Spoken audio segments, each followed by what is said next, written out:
1776년 3월 24일 새벽, 창덕궁 어느 골목에서 비명이 들렸습니다. 그리고 해가 뜨기 전 최소 5명이 사라졌습니다. 그리고 그날 이후 그들은 한 번도 기록되지 않았습니다. 문제는 조선왕조실록 어디에도 그들의 이름이 없다는 겁니다. 죽은 사람은 분명 있었습니다. 하지만 조선은 그들의 이름을 남기지 않기로 결정했습니다. 형벌 조치는 적혀 있는데 처형된 이름은 지워졌습니다. 역사에서 통째로 증발한 사람들. 이건 실수가 아닙니다. 정조가 직접 지우라고 명령했습니다. 누가 죽였을까요? 왜 지웠을까요? 그리고 가장 이상한 건 명령을 내린 사람이 성군 정조라는 사실입니다. 오늘은 정조 즉위 직후 실록에서 통째로 지워진 처형 명단의 정체를 추적합니다. 1776년 3월 영조가 세상을 떠납니다. 82세, 조선 역사상 가장 오래 재위한 왕이었습니다. 그의 죽음과 함께 조선의 왕위는 손자 정조에게 넘어갑니다. 하지만 정조의 즉위는 축복이 아니라 전쟁의 시작이었습니다. 그는 왕이 되었지만 완전히 안전하지 않았습니다. 24년 전 1762년 여름 아버지 사도세자는 뒤주 속에 갇혀 8일 만에 죽었습니다. 그 죽음을 명령한 사람은 할아버지 영조였고 그 죽음을 방관하거나 부추긴 사람들은 아직 궁궐 안에 살아있었습니다. 노론, 영조 말년 조정을 장악했던 세력입니다. 그들 중 일부는 사도세자의 죽음을 방관했고 어떤 이들은 직접 손을 더럽혔습니다. 홍인환, 정순왕 후의 오빠이자 사도세자 제거에 앞장섰던 인물입니다. 정우겸, 노론의 핵심이자 영조에게 사도세자의 죄상을 끊임없이 보고했던 신하입니다. 이들은 지금 정조 앞에서 절을 하며 전하, 축하드립니다 라고 말하고 있었습니다. 정조는 알고 있었습니다.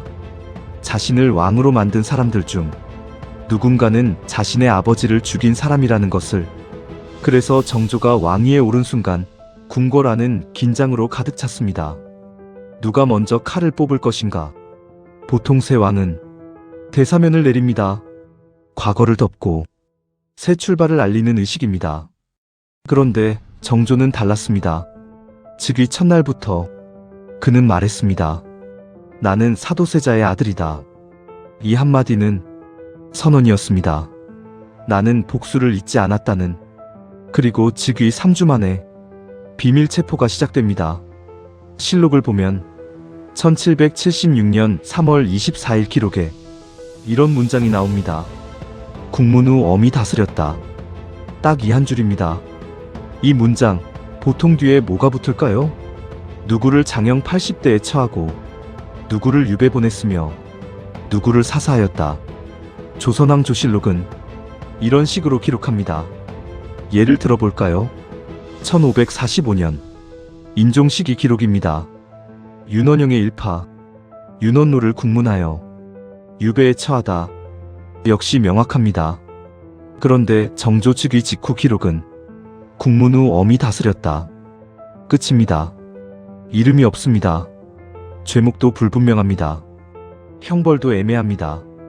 더 이상한 건 같은 날 기록된 다른 사건들은 지독할 정도로 자세합니다. 충청도 어느 군수가 세금 장부를 잘못 기록했다. 경기도 어느 승지가 상소문 전달을 하루 지연했다. 전라도 어느 찰방이 역참 관리를 소홀히 했다. 이런 건 다 적혀 있습니다. 심지어 어느 내관이 왕의 수라상에 반찬을 잘못 올렸다는 기록까지 있습니다. 그런데 사람을 죽인 기록엔 이름이 없습니다. 실수일까요? 기록 누락일까요? 아닙니다. 조선왕조실록은 500년 동안 단 한 글자도 함부로 쓰지 않은 책입니다. 사관들은 왕 앞에서도 붓을 놓지 않았고 죽음을 무릅쓰고 진실을 기록했습니다. 그런 책에서 이름이 사라졌다는 건 단 하나의 의미밖에 없습니다. 의도적 삭제. 그렇다면 질문은 하나입니다. 정조는 왜 이름을 지웠을까요? 그런데 여기서 한 가지 우리가 반드시 짚고 넘어가야 할 질문이 있습니다. 이 사람들은 정말 죽었을까요? 아니면 정조가 지은 건 처형이 아니라 존재 그 자체였을까요? 이날 죽은 사람은 사도세자를 죽인 자일까요? 아니면 정조를 죽이려던 자일까요? 정조는 왕이었지만 완전히 안전하지 않았습니다. 아버지 사도세자의 죽음, 그건 단순한 가족사가 아니라 조선 정치 구조 전체가 연루된 사건이었습니다. 사도세자를 죽음으로 몰고 간 사람들, 그들은 지금 정조 앞에서 전하, 축하드립니다 라고 말하고 있었습니다. 하지만 정조는 알고 있었습니다. 그들의 진심을, 그들의 두려움을, 그들의 계산을. 정조가 복수를 시작한다면 그건 정당한 응징일까요? 아니면 새 왕의 피해 숙청으로 기록될까요? 정조는 계산했습니다. 그는 왕이기 전에 아버지가 죽어가는 걸 지켜본 아들이었습니다. 11살 때였습니다. 정조는 할아버지 영조 앞에 끌려가 아버지를 살려달라고 빌었습니다. 하지만 영조는 손자의 눈을 똑바로 보며 말했습니다. 내 아비는 미쳤다. 미친 아비의 자식으로 너는 평생 살아야 한다. 그날 이후 정조는 두 가지를 배웠습니다. 첫째, 권력 앞에서 정의는 없다. 둘째, 살아남으려면 감정을 숨겨야 한다. 그래서 24년 동안 정조는 침묵했습니다. 아버지의 억울함을 말하지 않았고 아버지를 죽인 자들에게 복수하겠다는 말도 하지 않았습니다. 대신 공부했습니다. 책을 읽었습니다. 사람을 관찰했습니다. 그리고 마침내 왕이 되었습니다. 이제 정조 앞에는 선택이 있었습니다. 복수할 것인가, 용서할 것인가.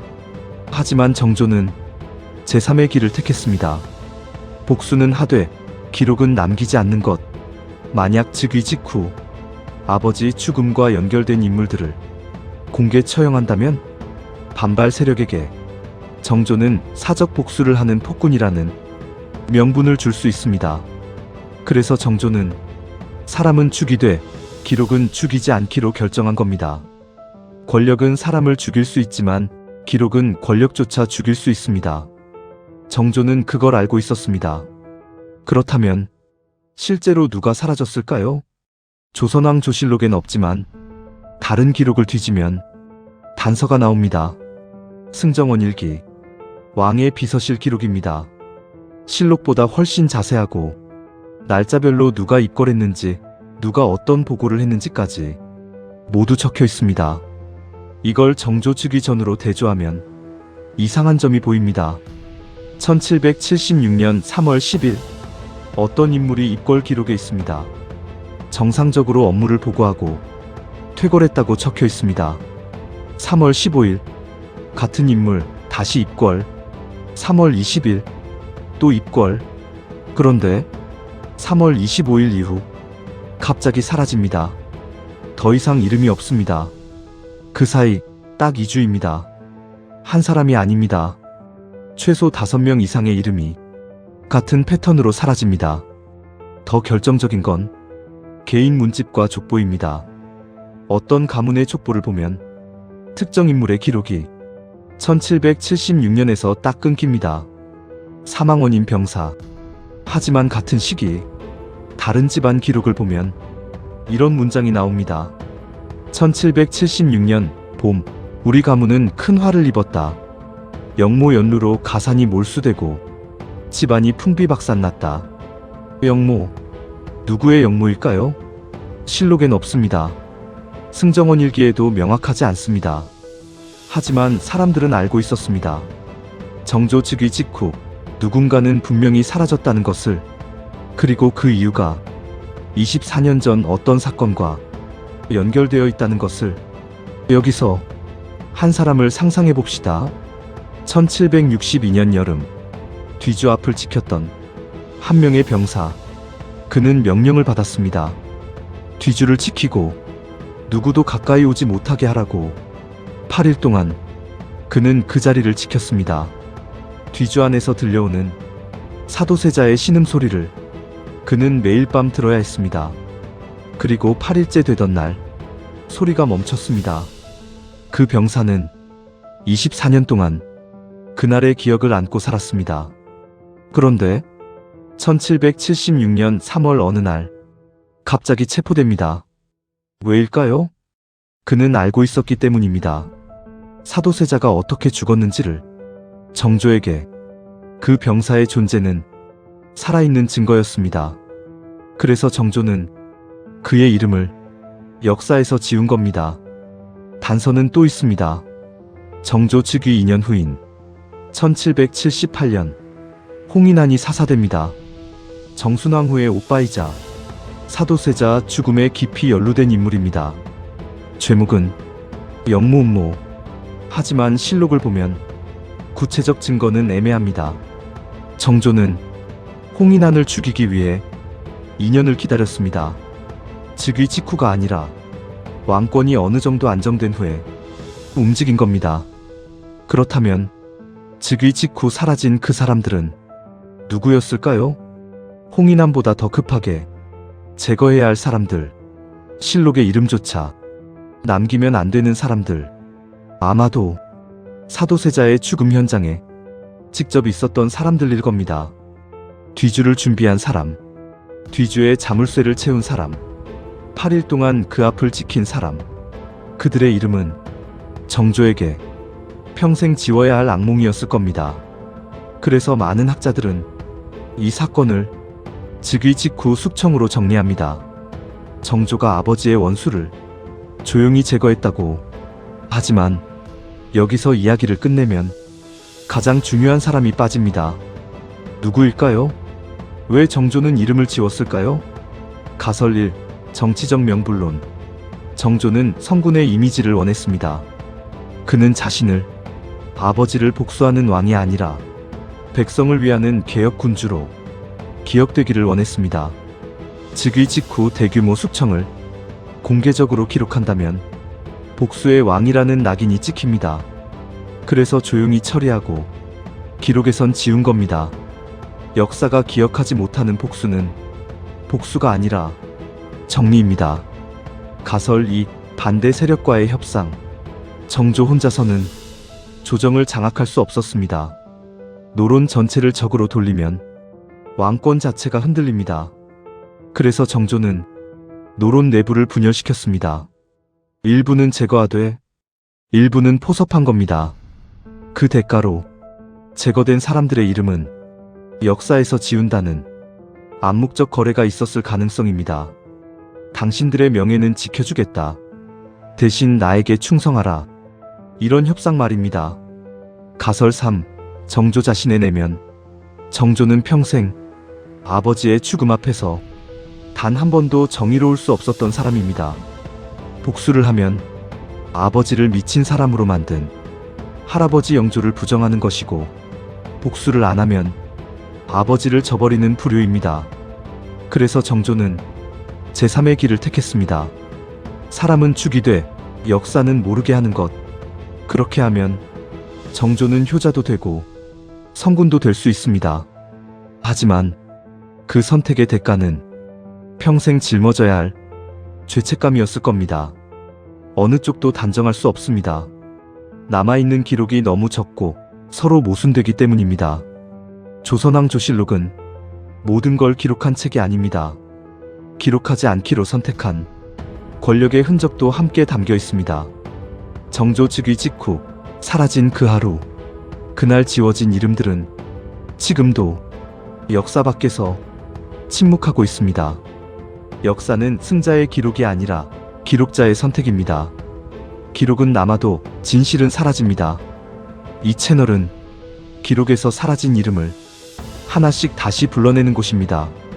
당신은 이 사건의 진실이 무엇이라고 생각하십니까? 기록에서만 죽은 자일까요? 여러분의 생각을 댓글로 남겨주세요.